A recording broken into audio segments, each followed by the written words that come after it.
Item: SCP-956. Object Class: Euclid. Special Containment Procedures: SCP-956 is to be kept at the approximate center of a standard humanoid containment cell at all times, to prevent incidental activation. Entrance into the room is only permitted once SCP-956 has entered a dormant state. Permission to bring a subject into the room must be cleared by Site Director S to decrease the occurrence of SCP-956-1 as well as containing further spread.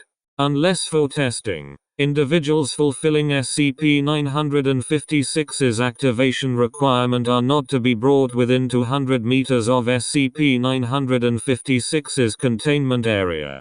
Surveillance is to be maintained through security footage at all times. 78 instances of SCP-956-1 are kept in a neighboring room, and are to be maintained at a temperature of -4 degrees Celsius in order to prevent melting or destruction. Any use of SCP-956-1 is to be authorized by Security Clearance 3 personnel, and to be carried out in a room identical to SCP-956's containment chamber. Any excess SCP-956-1 created by tests with SCP-956 is to be incinerated unless authorized by personnel with Security Clearance 3 or higher, as are any extraneous instances of SCP-956. Description: SCP-956 appears to be a common piñata, resembling an unknown quadruped. Tests have revealed that, although superficially similar to paper mache, SCP-956 is constructed of various amounts of glue, sugar, an unidentified fur, and human tissue. SCP-956 has also shown to be highly resistant to any sort of bludgeoning damage, with large amounts of crushing force showing no damage to its structural integrity, though the use of gunfire as well as heat and flame have shown to be effective. By default, SCP-956 remains in a passive state. It shows no signs of locomotion or intelligence, and displays no hostility. See Addendum 956-A. SCP-956 enters its active state when a human under the age of 12 years enters within 5 meters of it.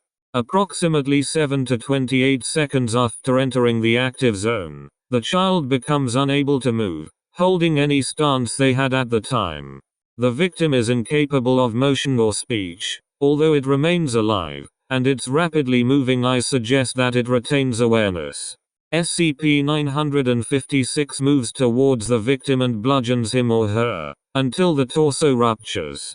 Upon breach, the victim's body discharges a large pile of unmarked candy, ranging from 23 to 1,323 pieces. Instances of this candy are designated as SCP-956-1. SCP-956 repeats this for any other immobilized victims before returning to a docile state. A victim can be removed from SCP-956's activation range if retrieved promptly. Upon moving the victim 12 meters away from it, SCP-956 returns to its passive state. The victim, however, shows no signs of recovering from its immobilized state, and appears to remain in such a state indefinitely.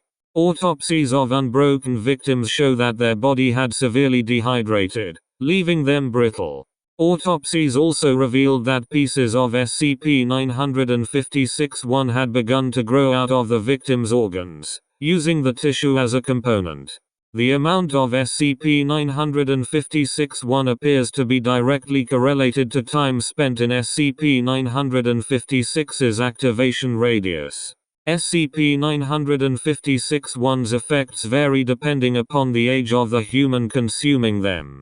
Humans at the age of 12 years or older go into a seizure within 3 minutes of consumption, with a 5% possibility of cardiac arrest. There is an approximate 35% chance of survival for such subjects. Animals suffer similar effects, regardless of age. Children under the age of 12 undergo a different effect. They first enter a similar state to the immobilized victims of SCP-956, although they assume a standing stance, with their arms resting in front of them. The subject then experiences, in sequence, rapid hair loss, a sprouting of paper mache from their skin, and a complete restructuring of bone and muscle. The process takes 9 minutes to complete. Upon completion, the victim has transformed into another instance of SCP-956. These copies behave identically to SCP-956. There is a 0% chance of survival for the victim.